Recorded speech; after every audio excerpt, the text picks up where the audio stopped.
कभी भी पाकिस्तान को खत्म करा देगा। इसलिए जो जिम्मेदार और समझदार मुस्लिम नेता थे इस देश में, जैसे मौलाना अबुल कलाम आजाद थे और इनके बहुत सारे सहयोगी मुस्लिम नेता थे, बदरुद्दीन तैयब जी करके एक बहुत बड़े मुस्लिम नेता थे, फिरोज शाह करके एक बड़े मुस्लिम नेता हुए इस देश में, ऐसे बहुत समझदार मुस्लिम नेता कहा करते थे कि पाकिस्तान अगर बना तो ना सुखी होगा, न समृद्धशाली होगा, न संपत्तिशाली होगा, उल्टा हमेशा दो देशों के बीच में फंसा रहेगा और चक्की में घुन की तरह से पिसता रहेगा। एक तरफ चीन बैठा है, दूसरी तरफ भारत तो है ही। इसलिए ज्यादा समझदार मुस्लिम नेता मानते नहीं थे जिन्ना की बात को।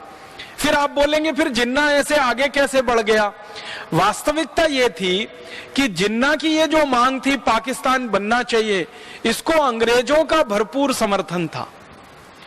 और वास्तविकता जो मैं कहना चाहता हूं आपसे, जो ऐतिहासिक दस्तावेज हैं वो ये कहते हैं कि पाकिस्तान जिन्ना को नहीं चाहिए था, पाकिस्तान अंग्रेजों को चाहिए था। अंग्रेजों की ये कुटिल नीति थी, उनकी ये कूटनीति थी या उनकी ये दुर्नीति थी कि वो भारत को तोड़कर यहां से छोड़कर जाएं। अंग्रेजों का इतिहास अगर आप पढ़ेंगे पिछले 500 वर्षों का, दुनिया के लगभग 71 देशों को उन्होंने गुलाम बनाया पिछले 500 वर्षों में। ऑस्ट्रेलिया उनका गुलाम हुआ, न्यूजीलैंड उनका गुलाम हुआ, सिंगापुर उनका गुलाम हुआ, हांगकांग, ताइवान को अंग्रेजों ने गुलाम बनाया। भारत के पड़ोसी बहुत सारे देश, इंडोनेशिया, मलेशिया अंग्रेजों की गुलामी में गए। चीन भी गुलाम रहा काफी दिनों तक अंग्रेजों का। जापान को अंग्रेजों ने गुलाम बनाया। दुनिया के ऐसे 71 देशों में, अमेरिका, कनाडा भी अंग्रेजों के गुलाम रहे हैं। ऐसे 71 देशों में जहां जहां अंग्रेजों ने अपना साम्राज्य स्थापित किया था, उन सभी देशों को छोड़ने से पहले अंग्रेजों ने उनका बंटवारा किया था। अफ्रीका का इतिहास अगर आप पढ़ेंगे तो अफ्रीका में अंग्रेजों ने 450 वर्षों की गुलामी लाई थी, या 450 वर्षों तक अफ्रीका में अंग्रेजों का साम्राज्य चला था। और अफ्रीका के एक एक देश को सीधी सरल रेखा में उन्होंने बांट दिया।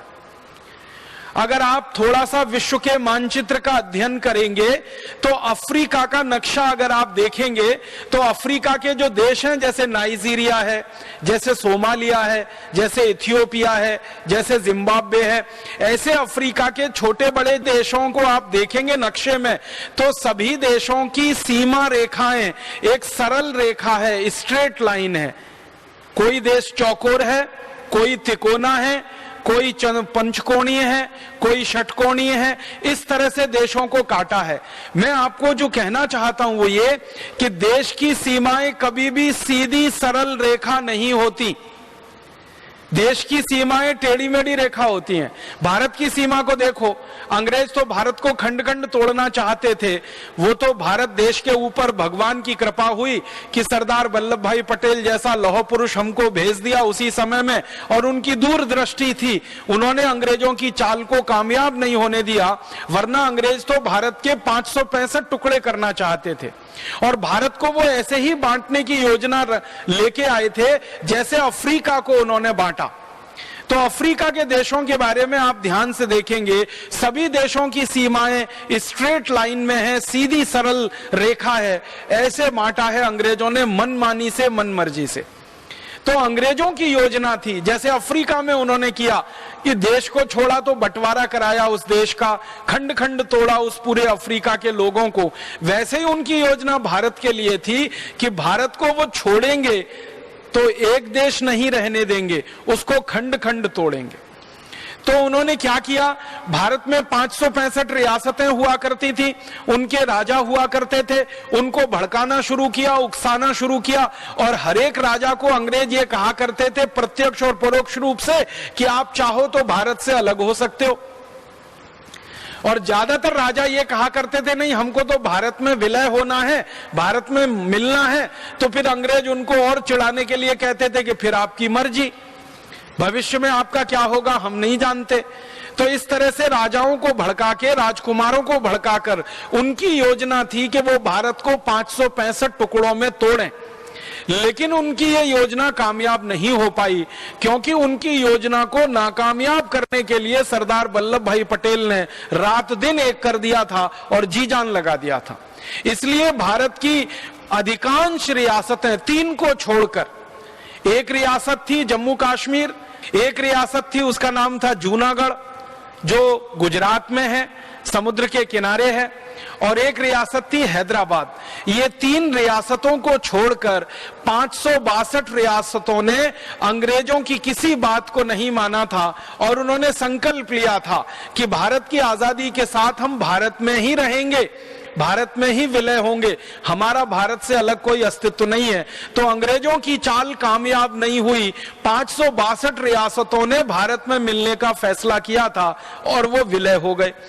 3 रियासतें अंग्रेजों की चाल में फंसी थी, जम्मू कश्मीर फंसा, हैदराबाद फंसा और जूनागढ़ फंसा। इन 3 रियासतों को अंग्रेजों ने भड़का रखा था कि आप भारत में मिलोगे तो कोई फायदा नहीं है, आप भारत से अलग हो जाओ, एक नया राष्ट्र बनाओ। तो जम्मू कश्मीर में यह मांग शुरू हुई थी कि हम भारत से अलग एक नया राष्ट्र बनाएंगे। इसी तरह जूनागढ़ का जो राजा था वो मुसलमान था, उसने ये कहना शुरू किया था कि हम तो पाकिस्तान में जाके मिलेंगे। और हैदराबाद का जो निजाम था वो भी ऐसी बातें करता था, वो कहता था या तो मैं स्वतंत्र हूं नहीं तो मैं पाकिस्तान में जाऊं, भारत में तो नहीं मिलूंगा। लेकिन सरदार पटेल की होशियारी ने और सरदार पटेल की बुद्धिमत्ता ने इन तीनों राज्यों को थोड़े समय के बाद फिर से भारत में मिला लिया था।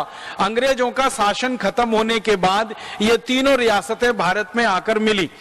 ये एक कहानी है जो अंग्रेजों की समझ, माने हमारी समझ अंग्रेजों के बारे में बनाने के लिए, जानने के लिए आवश्यकता है। दूसरी एक कहानी कि जब अंग्रेजों को यह समझ में आने लगा कि ज्यादातर भारत की रियासतें अलग नहीं हो रही हैं, वो सब भारत में ही मिलने को तैयार हैं, तब उन्होंने जिन्ना को अपनी मोहरा बनाकर, अपनी गुट्टी बनाकर खेलना शुरू किया।